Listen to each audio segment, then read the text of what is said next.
Melissa McCarthy lived a double life for years, and no one knew until now. I didn't expect this story to feel this complicated. I thought she was just funny, effortlessly funny. But the truth? There were two completely different battles happening at the same time, and most people only saw one of them. Let me start with a moment that really stayed with me. A red carpet, cameras flashing, and someone publicly calling Melissa McCarthy a fashion disaster. Not her work, not her talent, her body. And I remember thinking, that says everything about Hollywood. Because even at her peak, she was still being judged for something that had nothing to do with what she actually did. Now go back for a second. Before the fame, small town, Illinois, quiet life, nothing dramatic, nothing pushing her toward Hollywood. And honestly, that surprised me, because it means she chose this path. She left stability behind, moved to New York, and started from nothing. Small comedy clubs, tiny audiences, no safety net. And here's what people don't realize. That world is brutal. If a joke doesn't land, you feel it instantly. No edits, no second chances. And she stayed in that environment for years, adjusting, failing, trying again, over and over. And still, nothing really changed. Auditions came, but they ended quickly. Not because she wasn't good enough, but because she didn't fit. That word kept showing up. Didn't fit the look. Didn't match the image. And I kept thinking, how many times can someone hear that before they start believing it?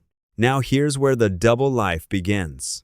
Because while she was grinding, barely getting roles, she was also quietly getting better, sharper, more controlled, learning timing in a way most actors never do. Then comes Gilmore Girls. And finally, people start noticing her. But even then, it doesn't fully change things. Because on one side, she's recognized. Stable role, audience loves her. But on the other, Hollywood still doesn't see her as a lead. Still doesn't trust her to carry something bigger. And that gap, it stayed for years. That's the double life. Visible, but not fully accepted. Working, but not fully believed in. And then suddenly, everything flips. Bridesmaids, one role, and the entire industry stops. She doesn't just get laughs. She dominates every scene she's in. Oscar nomination, global success. And I remember thinking, finally, this is the moment. But here's what surprised me most. Even after that, the struggle didn't disappear. Because now, she was famous, but still underestimated. Still pushed into the same type of roles. Still having to prove she's more than just funny. And that's exhausting. Now look at her career after that. Huge hits. The Heat, Spy, box office success, massive recognition. But at the same time, criticism. Some people loved her. Others didn't take her seriously at all. And I kept noticing this pattern. Every step forward came with something pulling her back. And she didn't run from it. She challenged it. Launched her own clothing line. Because brands refused to dress her? Think about that.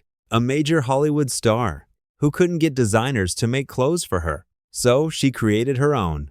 That's not just business. That's resistance. Now here's where things get even more interesting.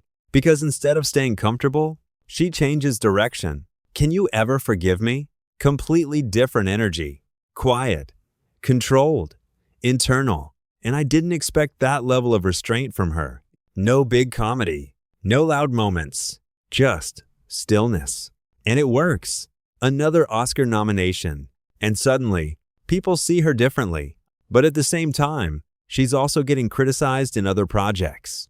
Even winning a Razzie in the same year. In that part, it's wild. Because it shows both sides at once.